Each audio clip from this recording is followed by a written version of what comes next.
No? So, depende sa category. Pag child food, same as adults. Sa shoulder siya itap. Okay? So, scene is safe. Approach patient. So, check the response of your patient by tapping the shoulder. Hey, are you okay? Hey, are you okay? Hey, are you okay? So, the patient is unresponsive. No? So, once unresponsive si patient, then we will proceed sa S. Ask for help or shout for help. No? So, by shouting help, we will use the bystander. So, sa bystander, dili lang ka mo point out diretsyo. Kailangan be specific kung kinsa na bystander ang imuhang gina-point for help. No? Like for example, tanan man mo naka-gray. Pag mo yung hey, you naka-gray. Sila na tanan manawa, kay naka-gray man. So, be specific. Kinsa man naka-gray. Naka-bag ba na gray pod? Or walay bag? Or naay cellphone na naay money sa likod? Na para at least ma-point out, ay, aware siya. Na ay, ako to. No? Then, kung sinina pod, so, by color. Kung saan gisuot ni ma'am. Naka-dress, naka-pants, ana. No? Then, by instructing our bystander, kailangan clear pod. No? Please go call 911 or ambulance. When you do so please come back to me. Para aware pod ka na ang imuhang bystander na gisugo na nawag jud og taning help or ambulance. Okay? So once done, so we will proceed sa patient or sa victim. We will proceed sa airway. So how we will check airway sa victim? So, place the head, naka-head tilt, chin lift, maneuver. So, kailangan ng elbow pod ni rescuer or kita, caregiver, naka-lean pod sa ground or sa floor. No? Para dili tanan force na sa ulo ni patient. Okay? So, place ang elbow diri sa ground or sa floor, then head tilt, chin lift, maneuver. No? Open the airway, check the airway if there is obstruction. No? If there is obstruction, kato, jaw thrust. Scrape it out kung near part lang.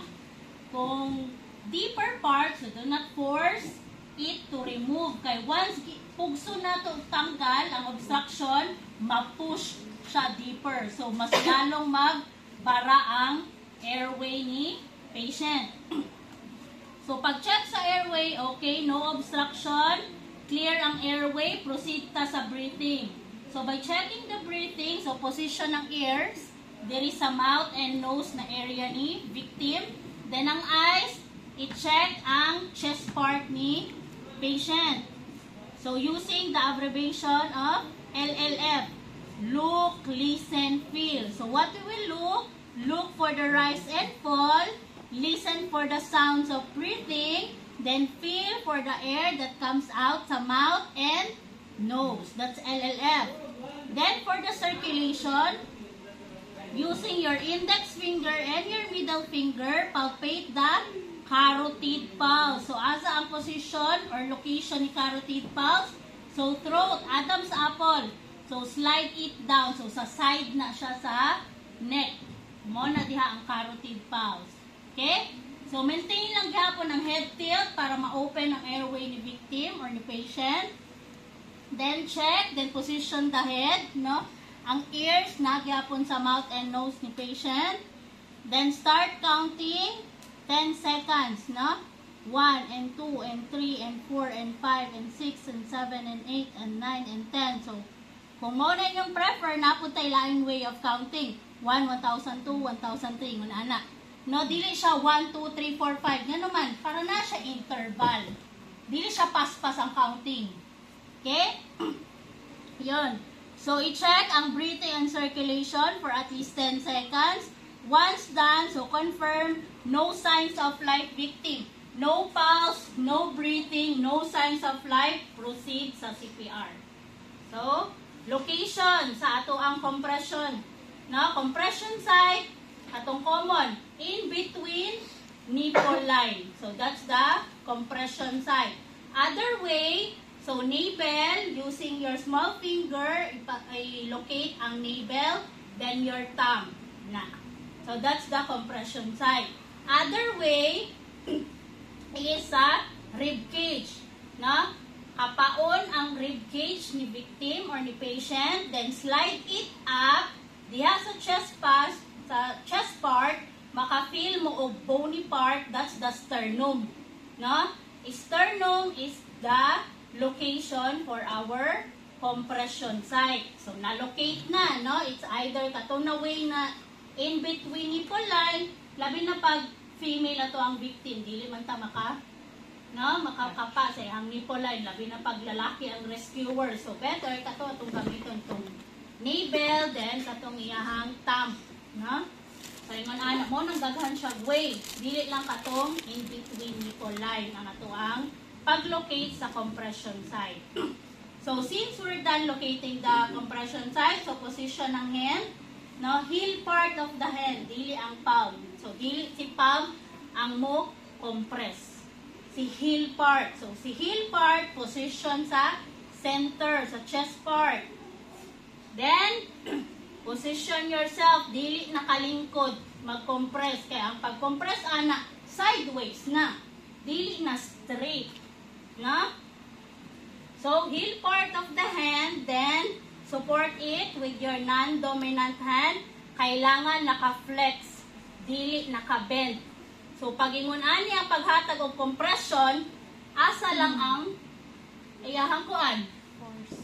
Dirira. Wala naka-pump sa iyahang, or wala naka-massage, or naka-compress sa iyahang heart. Diba? So, flex, kailangan straight. Then, give 30 compression. Mao na ito ang ratio, no? 30 compression to ventilation. So, start. 1 and 2 and 3 and 4 and 5 and 6 and 7 and 8 and 9 and 10, 11, 12, 13, 14, 15, 16, 17, 18, 19, 20, 1, 2, 3, 4, 5, 6, 7, 8, 29, 1. To indicate, 1 cycle ang nahatag. Then, after 30 compression, position again the head, tilt, chin lift, pinch nose, then give 2 ventilation, meaning mouth-to-mouth resuscitation. So, 1, 2. So, hulaton na mo elevate. Pag once mo elevate ang chest ni patient, so efficient or effective ang ato ang gihatag na ventilation. Kaya yung sound man, kung inana lang pag-blow, makaabot dahil na sa lungs sa ato ang patient. Diba, dili? So, 1 full blow jud siya. So, purpose na nung i-pinch, then nano naka-head tilt chin lift para ang air na ito ang ihatag kay patient musulod sa iyahang lungs. Kaya kung naka-ngunana ang posisyon, so asa lang hangin, diha lang sa iyang throat. Kay nakabaraman. Diba? O wala naka-pinch ang nose, sumugawas lang sa ilong ang hangin na ito ang ihatag. Okay? So that's the guideline. So kailangan, pag maghatag of ventilation kay patient, proper positioning. Head tilt, chin lift, pinch nose, then mouth-to-mouth resuscitation. So, 1, 2. Then, recheck, patient. Pag recheck, wala gapoy pulse, walay breathing. Then, continue. Number 2, cycle. 30 compression gapon. 30 compression, 2 ventilation. Then, recheck. Wala gihapon, continue. So, number 3 na to, no? 3 cycle. Then, 2 ventilation, recheck. Okay, nanay pulse, nanay breathing. Then, patient already revived. No? Pag na-revive na si patient, naatay recovery position. So, naka-flat position mo na si patient or naka-supine position. So, our recovery position will be right hand erase. So, right hand raise. Left hand i-cross, dire butang sa head part. Then, ang left leg naka-bend, so yun ani. Then, side lying position. So, side lying position towards the rescuer. So, support the shoulder, support the knee, 1, 2, 3, side lying position. Okay? So, purpose, nga ang arm nasa head para pag-slide side lying position, protected ang iyahang ulo dili maigol sa ground. No? Then purpose nganong naka-bend siya para stable ang iyahang position, dili siya mag-lag roll, dili siya mag-ligid. Okay? Nganong naka-side lying position si patient after recovery or after ma-revive si patient, to allow the patient or the victim to vomit. Pag once magud naka-recover si patient, then pasagdan lang nato na naka-lying position or naka-supine position. So in case na gusto magsuka si patient, so backflow lang. Balik lang yapon. So pwede siya magka-aspirate. No? Aspiration. Kay ning sulod man imbis na gusto niya igawas tong vomitus. Okay? So side lying position.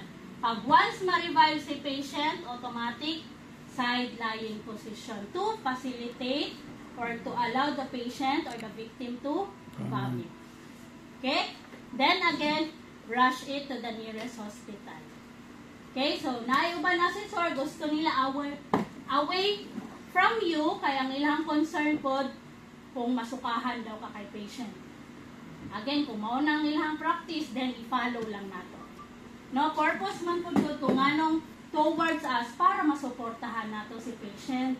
Kaya kung away from us man good, in case na mag-lag roll, so, diba, maglisod ta og support.